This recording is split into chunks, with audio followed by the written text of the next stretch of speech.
Hey guys, Gian here of Gadget Pilipinas. Welcome back to the channel. And with me is Mark Olmedo of ASUS OP. He is the technical PR. Kamusta, sir? Sir, maraming salamat sa invitation. So guys, again, hello, I'm Mark and we're here again at the Gadget Pilipinas HQ. And mukhang bago ng pwesto natin dito ngayon Yes sir, we literally went down. We put up our own studio. And thank you for being one of the first few brands na pumunta dito. Definitely. To celebrate with us. Thank you so much. I brought with you something. So, Pansin ko nga eh. Ito, surprise yan, but Okay. I think we should open it na. Okay, so yeah, without further ado guys, we're going to open something. This is from Mark, this is from ASUS OP. We still don't know what this is. So, but sir, let's do the honor. I think... Should I do it? Yes, definitely. Okay, so let's just proceed. So, I can only guess na it's good. It's a box. It's a box, no? RTX 2080. Joke lang. Hindi siguro, okay. Pero, buksan ko na, baragan ng bukasan to. Okay, so, kumusta ka naman, Sir Mark? Ito, gaining weight. Gaining weight. Not the answer that I was expecting. Okay, so, ayan. Malapit nang mabuksan. Oh yeah. Oy, wow, meron tayo. Upgraded. Upgraded yan, sir. And so you're gonna see now what that is. Okay, alright! ROG Rapture. Ay, ito yung may RGB. Yes, it has RGB. Nice. But I saw some bloggers as well who posted something about this the other day. And wow! Is this for keeps? Yes. Wow. So upgrade your existing wireless connection because yun nga, I've heard and I've seen that you did move your studio in the bottom of your house. Yes. The first or ground floor. Yeah. And I don't think na enough ang bato ng signal. So we're here to upgrade your wireless signal. Oh, thank you so much. I mean, this is it's a privilege, no? Yeah, of course, to own one of these. And well, syempre ako very excited. I want to know more about what this can do. Sure. Apart from the fact that it has RGB, it's not the end all and be all of everything. It's not the reason why we get something like this. People buy something like this, pero isa yun sa mga considerations, Yes, no?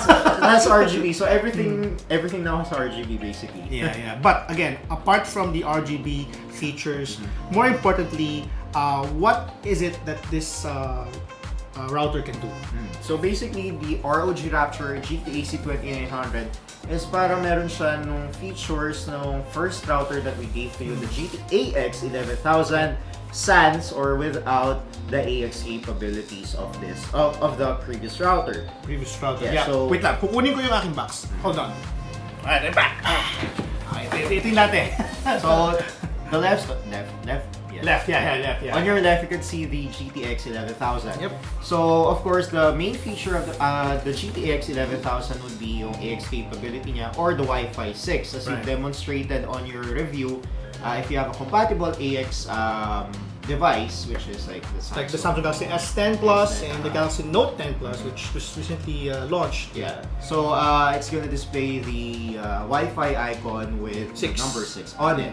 And of course, the previous generation of Ryzen 3 motherboards, which is the X570 motherboards, AX capable na siya because the Wi-Fi chip inside is AX compatible na.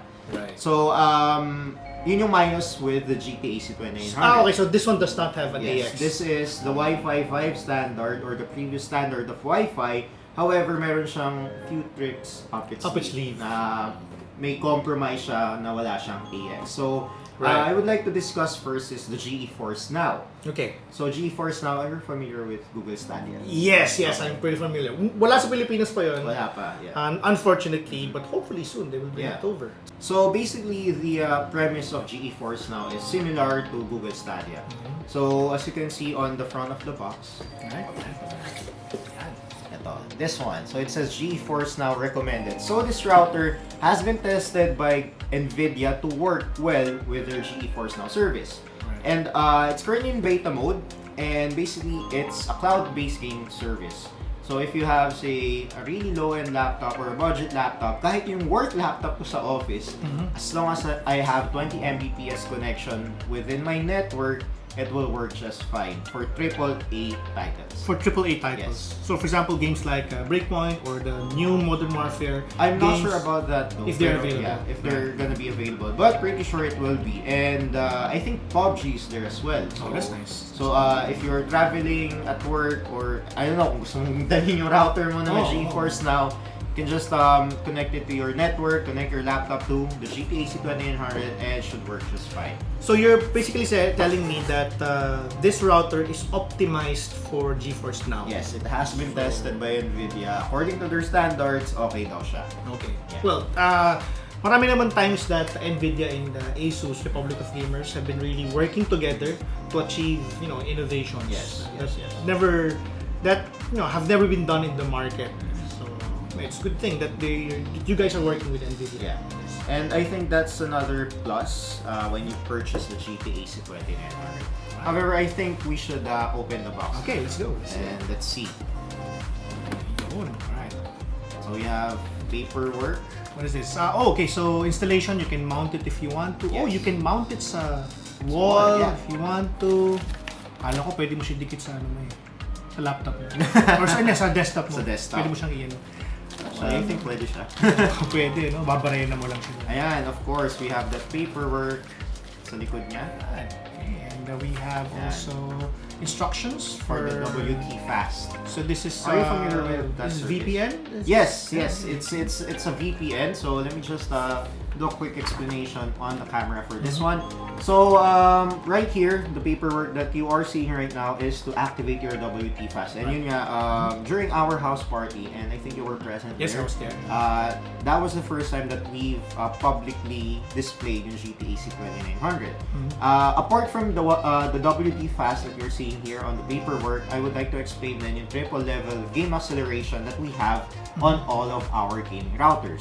So basically, if you have compatible desktop or motherboard from ROG, Right. and I think that desktop that you have over there, Yes. from the system G21. team, G21, Huracan, yes. Huracan. So it has Game First 5. So once you activate kasi Game First 5, it will prioritize any application, any gaming application para magkuha mo yung best latency as possible within the desktop lang. Right. However, once you activate naman WT Fast and of course the Game Boost feature on your gaming router, yun na talaga, sobrang baba na ng latency mo. And Which, lower latency, better especially for competitive. yes, for competitive. And especially if you are playing on another country server. So for example, you're going to connect to the American server, Right. for example, sa Overwatch. Or say sa PUBG, if you want to play with your buddies na overseas, na Right. nasa UK, Europe, or sa Americas, you're gonna get the lowest latency as possible. Right. So, the WT Fast service, and before kasi way back, Dota 1 days, libre lang siya. Ang WT Fast. WT But this one is, Fast. parang they've gone premium na. Yeah, they've gone premium. It's a subscription-based service. However, for our end users that will purchase this router, you're going to get it forever. Free! Free. Okay, hold on. Okay. Dati, hindi ko to pinapansin. Now you know, di ba? Hindi ko pinapansin dati yan. Kasi I've owned a lot of routers from ASUS ROG before. And I've seen this, but I've never really tried doing it. And I think it's time for me to try it out. Yeah, tingnan mo if you get Kailangan i-test na low latency with WT Fast. And again, it's a value-added service. Yun nga, hindi mo napapansin. Pero come to think of it na lang, I'm not sure how much it will cost every month. However, again, this is free of charge once you purchase the ASUS gaming router. And it's free for, not really free, pero you're not gonna pay for anything else. So once you purchase the router, it's a one-time payment, activate it, That's yours. Yes.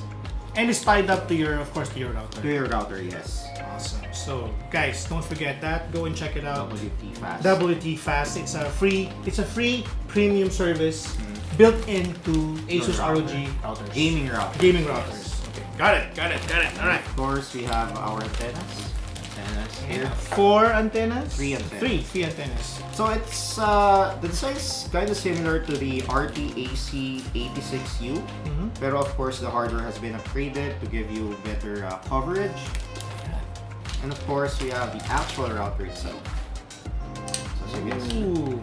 Iba yung design niya compared to design previous kasi matte yung dating. And of course, this the one. RGB area is this here. At the and middle. Itong ROG. Which you can change. Yes, you can change. And by the way, for our viewers, baka magtanong, sir, ASUS Aura Sync ba siya? It's only Aura RGB. So basically, kailangan mo siyang kontrolin via the software or the UI within the router. So if you're gonna log into the router, for example, 192.168.11. Okay, yeah, the usual. Yeah, or you could also download the ASUS router application, which you can control yung mismo RGB niya and other stuff. Okay, got it. And of course, we have the stand here, and we're gonna provide you, of course, a small screwdriver. Yes. So if you want to mount it, for example, if you want, that's the stand, no? yes, that's the stand. So if you wanna mount it sa wall, you have mounting holes here. So ganito siya. So gaganyan siya. So pwede dito, Yes, pwede rin dito sa ilalim. yes, So sa dalawa ilalim. siya. So meron siya dito na hole, So that should fit in perfectly. Yan. yeah, Kabila naman dito. yes, sa ilalim. So if you want to mount it na nakatayo or wall mounted, it's up to you. Ganyan or pa ganito. Perfect. Ganda. Sige. Okay, sige. Kabit ko Okay. muna to. And of course, we have our AC plug here. Oops. And a variety of Plugs. plugs. So you have the standard EU plug, and we have the 3-pronged plug with the ground, and another one is, I think this is Australian or UK. I'm not sure about the plugs, to be honest, guys. So this one here. Of course, guys, we're just gonna be totally honest here. You know the pricing of ours.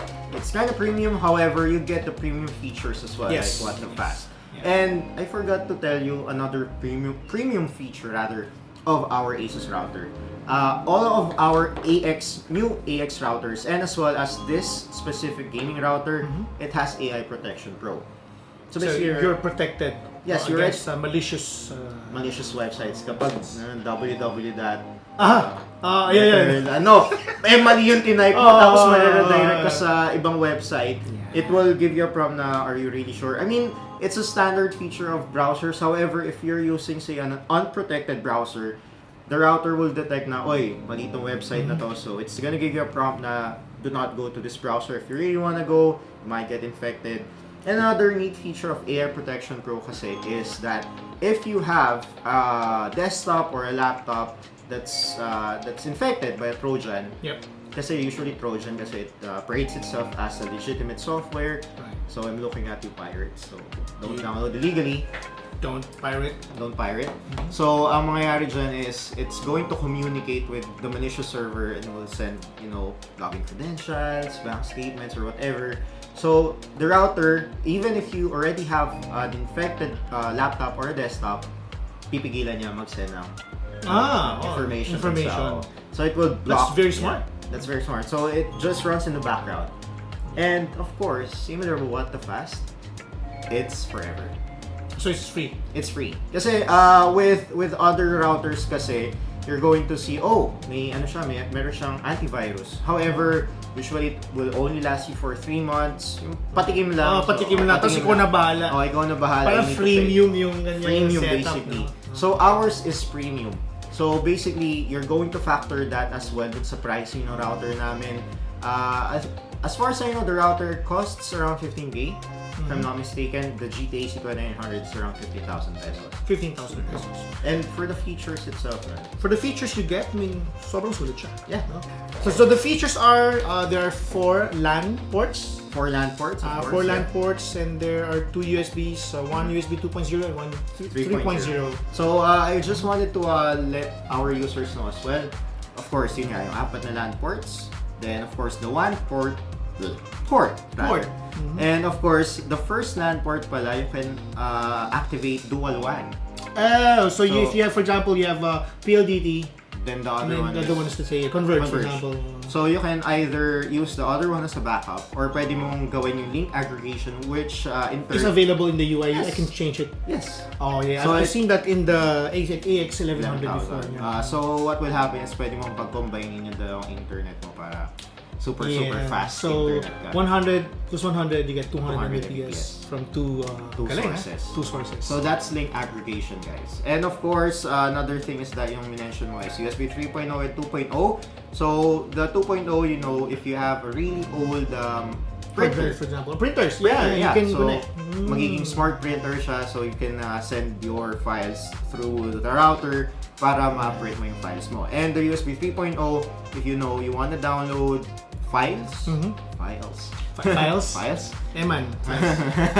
files online, yung mga FLAC files yes. natin online, just plug it in here. Then you can just drag yung link dun sa mismong UI ng router, and there you go. It will copy. It will download it. The one I tried as well is I have a backup hard drive. I can put the backup hard drive there. Then I can just simply copy and paste some things. Parang pwede ko siyang gawin na parang media hub. Yes, basically it can also be used as a media hub. And of course, externally speaking, we have 3 antennas for extended coverage. Perfect. And of course, yung sinabi natin extended coverage is via ASUS AI Mesh. As you've seen on Gian's previous articles about routers. We have articles about AI Mesh. AI Mesh is that it's our own take, ASUS's own take on the mesh system. And what differentiates our mesh system with our competitors is that if you already have like the existing GTX 11000, this one, right here, you just need to extend. If you want to extend it, it will be compatible. So ngayon meron na si Gian nito. He just needs to turn it on. He needs to go to the user interface or UI of the GTX 11000 and search for AI Mesh nodes. And from there, it will detect this one. yes, it will detect this and one. you can just connect it seamlessly. So it's gonna take around 5 minutes, and once it's connected, you can relocate it dito sa baba. Excited na ako, pre. Test it out. I'm gonna test it out. I'm gonna be playing a few games later with, of course, with this one. Oh, and I forgot to mention pala, with the triple level game acceleration, I wasn't able to capitalize on it. We have game boost feature on all of our gaming routers, wherein it will prioritize the gaming packets within your network. So even if you have, people running 4K Netflix or 4K content or streaming Whatever content, you're streaming, whatever you're streaming, it will not interfere with your gaming experience. I've tried and tested it with a 10 Mbps connection we have at home. Although I did test it with the GTAC 86U, it has game boost and that being a lower variant. Lower variant and a slower internet connection. Pinag-stream ko yung dad and yung sister ko with Netflix. I was playing PUBG. No issues whatsoever. So I was still getting smooth frame rate. So I'm not sure how it works. Siguro prioritization, but ang nangyayari kasi hindi din sila naglalag. Walang buffering na nangyayari sa maybe content nila. more packets are reserved, for gaming, whatever it requires. Ang galing, So that's game boost. It's interesting. I could test it out then. When Eman's here. Eman, hello. Hello, Eman. Right, so that's basically the it's pretty much GT2900, yeah? Well, thank you so much, Mark, for your very generous gift to our humble studio. New studio. New Ganda, studio. Ganda actually. Of course, we're going to be trying this out, guys, and we're going to review this. Let's see kung talaga bang okay siya. Syempre. And I am, for example, going to show you as well how the RGB functionality works and how it helps in your mood as a gamer. Kasi yun naman yun, di ba? It's really more of the mood, aesthetics, but it sometimes affects the psyche of a gamer. Yeah. So we're gonna be testing that out. Test a few games running, network games that we're running, like Modern Warfare, which will be coming out. Pretty soon. ESGS. Yep, ESGS. ESGS. And Breakpoint, which is very controversial nowadays. It's, I don't know. Some people say it's good, some people say it's not, but I like it though, so no problems with that. A few more games are coming out this month, and we've got you covered. Syempre, since we're not just talking about PC gaming on Gadget Pilipinas, we're gonna be also talking about console gaming because we have Chris Garcia talking about a few games that we have at our arsenal. Oh, you know what? Singit ko na lang din. Yes! And for the What the Fast feature, guys, before we end this, It's also compatible with Xbox One and PS4. Right, perfect. So pwede. You can test it out now.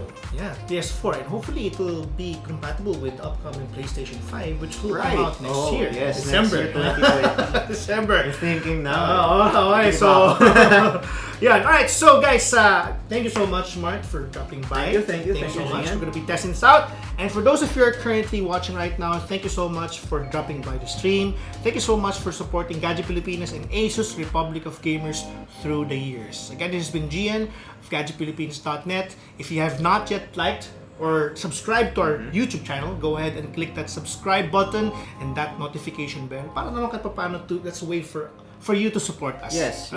Maraming salamat, and we hope to see you soon on the next video. Bye guys.